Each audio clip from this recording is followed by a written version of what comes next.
Hello, and welcome to today's math lesson. Today we're going to look at how to draw a histogram when you're given a frequency table. And we're going to start with a fairly simple case where you can just count how many of each frequency shows up, and then you make a graph. Now, this is presented in a table where you have a school name and how many times they won a basketball tournament. So this is a frequency chart. 2 is the number of times this school won. So the thing about a frequency table is it's not going to show you the school names. You're going to lose that information, but you're going to find out things like how many schools won twice, how many schools won once. And a frequency table is really a chart. It's kind of a bar chart where the bars can be connected. It's not by categories. It's when you have numerical data. So the first thing I want to do is make a grid to put our chart on.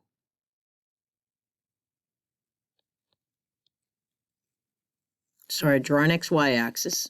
Should have probably drawn those as straight lines, huh? Should have done a snap to grid thing there. But all right, so you draw an XY axis. And then you decide how wide is your class going to be. Now, in the case of we only go 1 through 8, I'm going to let the number 1 be there, the number 2 be there, the number 3 be there. I'm labeling my categories, which is how many wins. So this is the number of wins. And this is number of times this number of wins occurred. Sorry, getting used to writing here. There we go. Number of times this number of wins occurs. So when I do that, I've got 1, 2, 3, 4, and then I'll have 5 here, 6 here, and I only need to go to 8 for this, 7, 8. So really from right here to right here, 2 squares will represent is a category of win 1, but notice right next to it is a category of 2 wins. Then what I need to do is decide how many times each amount of wins happen, number of wins. So I have to make the frequency table in a sense. So this isn't really a frequency table. I might have said that in the, I really need to make the frequency table. This is just a list of data. So the number of wins, 1 win. How many times did that occur? 1, 2, 3, 4, 5, 6, 7, 8 times. That's going to be a tall one. 2 wins occurred 1, 2 times. 3 wins occurred 0. 4 wins occurred 0. And all the way down to until we get to 8. 5, 6, and 7 wins. There aren't any of those on this table. So, but 8 wins occurred. So all of those are zeros. 8 wins occurred 1 time. So I'm going to graph these. So at 1 win, I have to go up to 8. So if each grid is 1, 2, 3, 4, 5, 6, 7, 8, we'll let that represent 8 wins. I make a bar at a height of 8,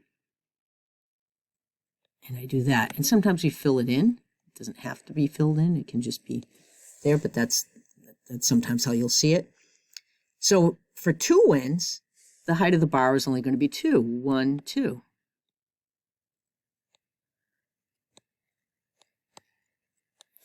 For 3 wins, none. You don't even have to draw that, really. For 4 wins, all the way out to 8. Finally, I get to 8 wins. And I have 1 school that won the tournament 8 times. Suppose if you're a basketball player, you might want to go to that school. So what this picture does is it gives us an idea of the shape of the distribution. We can see that there's a lot of schools with 1 win.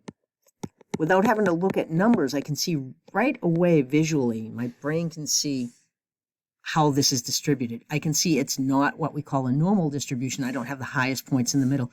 Normal distributions will be highest points in the middle, lowest points at the ends. This would be normal. We'll see a lot of that in statistics, but this is not a normal distribution because that's not at all what I have going on here. But the process is you take your data, you count how many times each data point occurs, and then you make a graph. Now, in the next video, this is video 1 of 2 of how to make histograms. We're going to look at data that maybe you want to lump some together, like I think it deals with shoe sizes. What if you had numbers in between 1 and 2? You had something could happen once, you could measure and you get 1.5, you get 1.7. You don't want to make a category for each of these, but you want to group all of the items maybe between 1 and 2 in one category, or all of the items between 50 and 100. You want to see how many times something occurred between those two numbers. You just count all of the numbers between that and then make the heights like this. We'll look at that in the next video.